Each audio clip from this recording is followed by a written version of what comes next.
Olá, eu sou Paulo Silva Pinto e este é o Poder 360 Entrevista. Estou aqui com o senador Alessandro Vieira, do Cidadania de Sergipe, em teleconferência. Senador, bem-vindo ao estúdio do Poder 360. Obrigado pela oportunidade, Paulo. Um prazer estar com vocês. Senador, o que o senhor achou do discurso do presidente Jair Bolsonaro em cadeia de rádio e TV?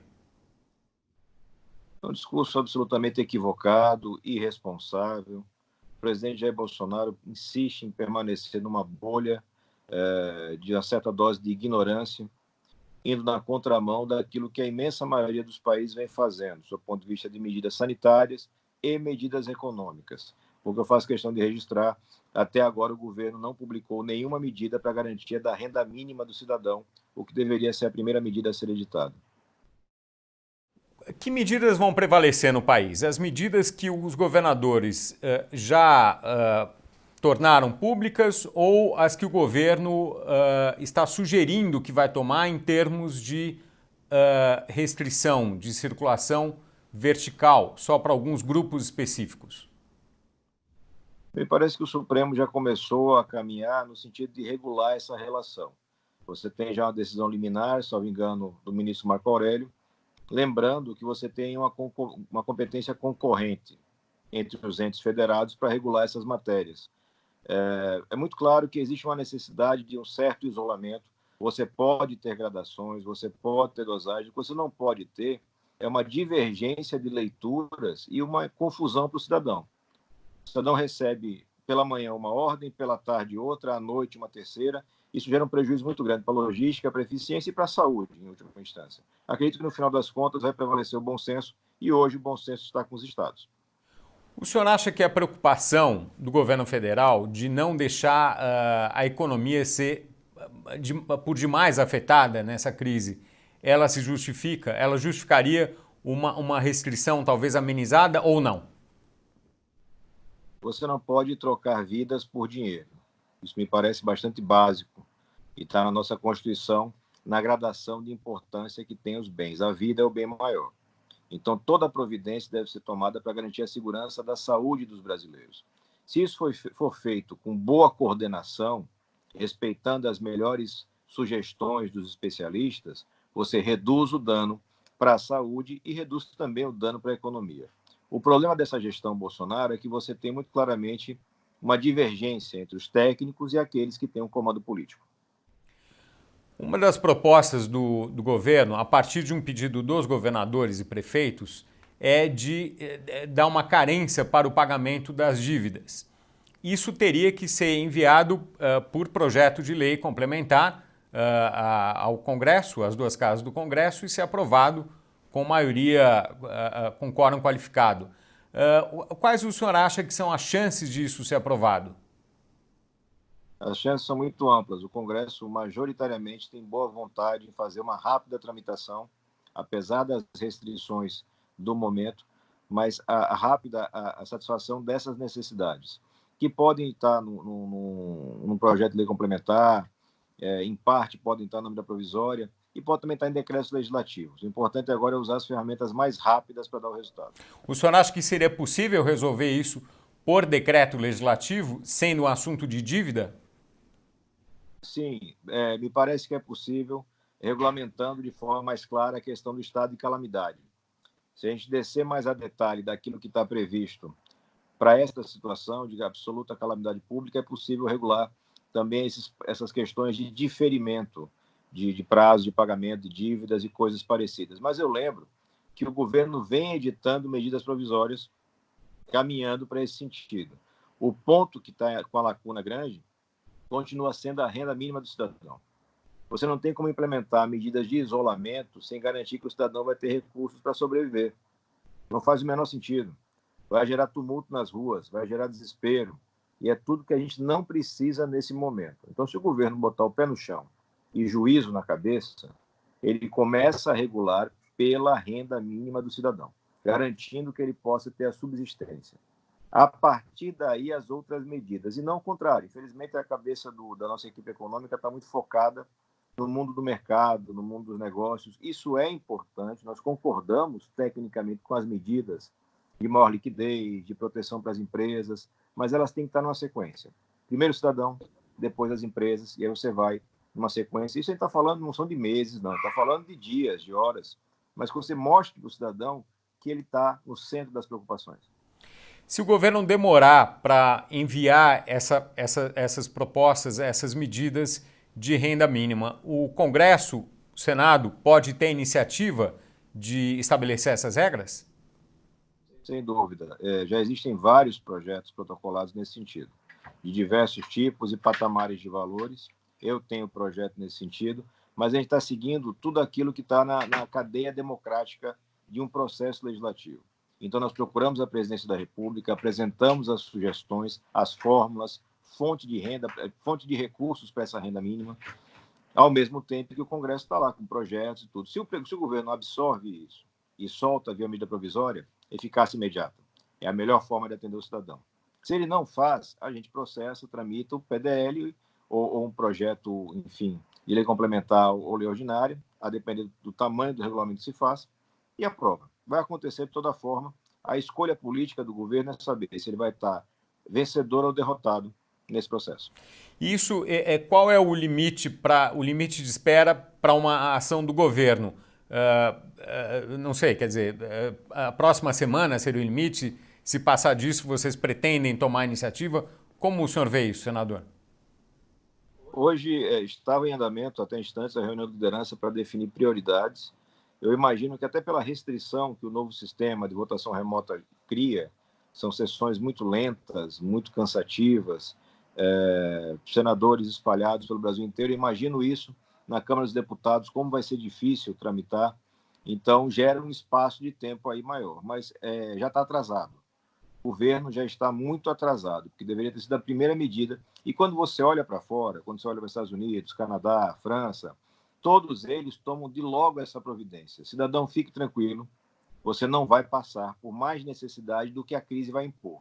Você já vai estar com restrição de deslocamento, vai estar com uma série de problemas e com medo de perder a saúde, mas a sua subsistência está garantida com várias possibilidades de medida. Pode ser aumento do Bolsa, pode ser voucher para quem não está nessa faixa do Bolsa Família, mas também tem necessidade, pode ser seguro-desemprego antecipado para quem está com um emprego formal, ativo, tem várias possibilidades. O importante é escolher e executar, e está faltando para o governo essa sensibilidade, essa velocidade. Senador, e a ideia de reduzir os salários de parlamentares, de congressistas, deputados e senadores e de funcionários públicos? Todos, ministros, juízes, etc. Como o senhor vê isso?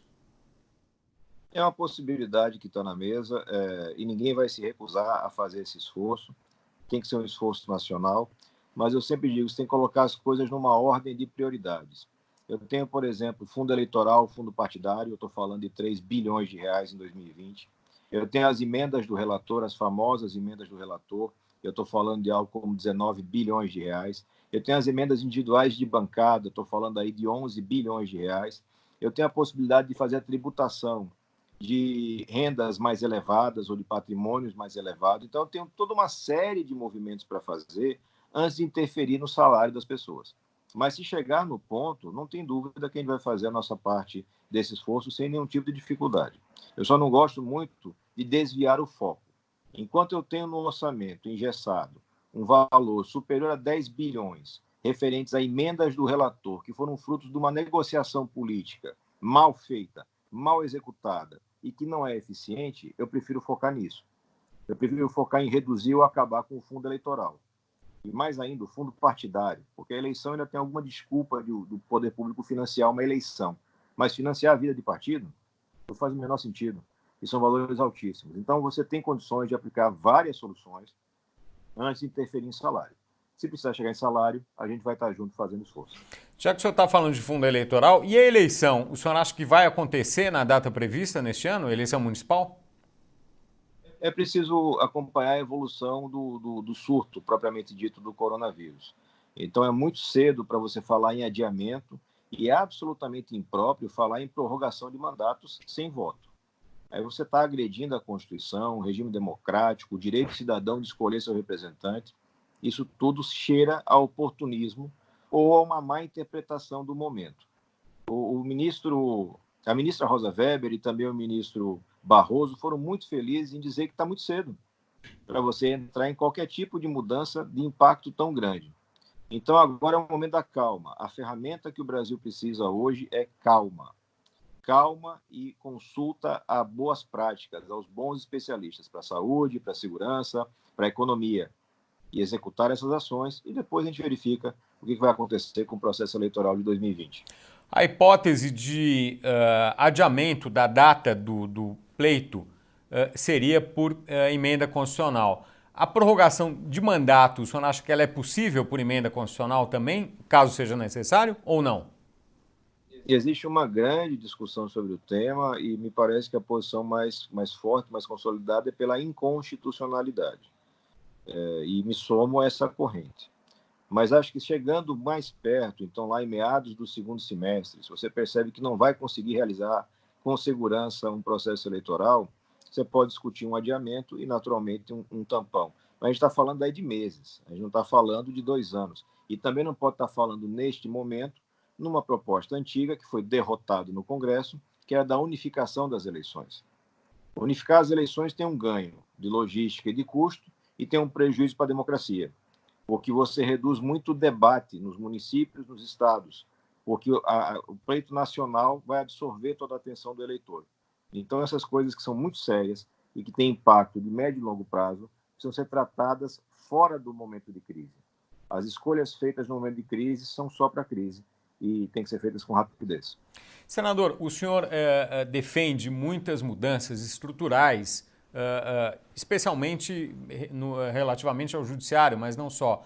Como ficam essas reformas, essas grandes mudanças, nesse período em que a gente está vivendo? Nós continuamos trabalhando nos projetos. Ainda hoje pela manhã a gente estava revisando um texto da coletânea de contribuições que a gente vem recebendo para uma proposta de reforma do judiciário, mas é evidente que a tramitação e o debate público vão ficar para depois da crise. Você não pode ter essa confusão de momentos, porque o risco de errar quando você está na crise é muito grande. Errar na dose, errar no momento. Então, essas discussões elas têm que ficar fora desse período. Agora a gente cuida da crise. Primeira etapa, garantir a saúde das pessoas. Isso passa por renda mínima, isso passa por recursos da saúde e garantia de logística. No passo seguinte, a recuperação da economia. E aí teremos que ter um pacote grande de propostas, de ideias, de ações, de políticas públicas bem construídas para que o Brasil possa alavancar a economia depois dessa queda que vai ser muito grave. E, em seguida, a gente trata de questões de sistema político, reforma do judiciário, cada coisa no seu dia para não ter confusão.